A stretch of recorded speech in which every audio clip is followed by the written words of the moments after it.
అస్మత్ గురుభ్యో నమ. శ్రీమతే రామానుజాయ నమ. ఈరోజు మంచి మాటగా సుమతి శతకములోని ఒక పద్య భావార్థం గురించి చెప్పుకుందామండి. శతకకారులు తాము దర్శించిన ఆచార వ్యవహారాలు సంస్కరణలు సులభ శైలిలో పద్యరూపమున గ్రంథస్థము చేసినారు. శతకము అనగా 100 పద్యములు గల లఘు పరిణామములో వివిధ అంశాలతో కూడిన నీతి ప్రబోధితమైన ప్రామాణిక గ్రంథం.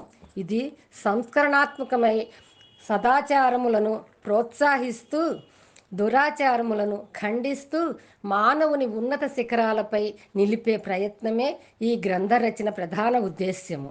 చేసిన మేలు మరచినవాడు కృతజ్ఞుడు. చేసిన మేలు జీవన పర్యంతము మదిలో నిలుపుకున్నవాడు విశ్వాసి. విశ్వాసమునకు సునకము ప్రత్యక్ష ప్రమాణం. వేళకింత తిండి పెడితే ఆ యజమానిని ఆ ఇంటిని జీవితకాలం భద్రంగా చూసుకుంటుంది.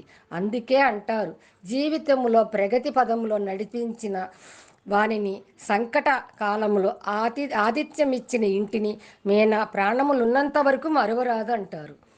ఉపకారికి నుపకారము విపరీతముగాదు సేయ వివరింపంగా, నపకారికి నుపకారము నెపమెన్నక సేయువాడే నేర్పరి సుమతి.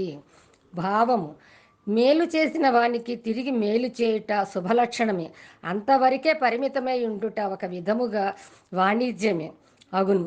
ఇది సగటు మానవుని స్వభావం.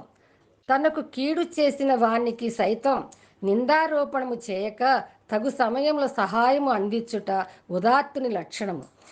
భద్ర సమాజానికి ఉత్తమ సందేశం ఇచ్చుటయే ఈ పద్య రచన లక్ష్యము.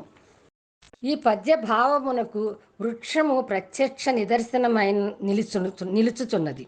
వృక్షము యొక్క శైశవ దశ దానికి తోటమాలి పాదు చేసి నీరు నిత్యము పోసి సంరక్షించుచున్నాడు. ఆ మొక్క పెరిగి పెద్దదై పండ్లను కాచి ఆ తోటమాలి యొక్క క్షుద్బాధను దాహార్తిని పోగొట్టుచున్నది. ఇది సహజమే. కానీ కట్టెలు కొట్టి విక్రయించి జీవనము సాగించు శ్రామికునకు కూడా నీడనిచ్చి సేద తీర్చుచున్నది. వానికి కూడా క్షుద్బాధను దాహార్తిని పోగొట్టుచున్నది.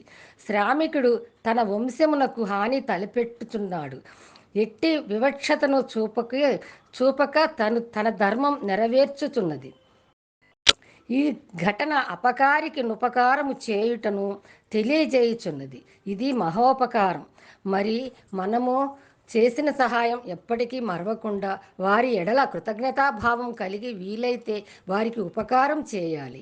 అపకారం చేసిన వారికి సైతం ఉపకారం చేసే గొప్ప గుణము కలిగి ఉండటం ఉత్తమం. సర్వే జనా సుఖినో భవంతు.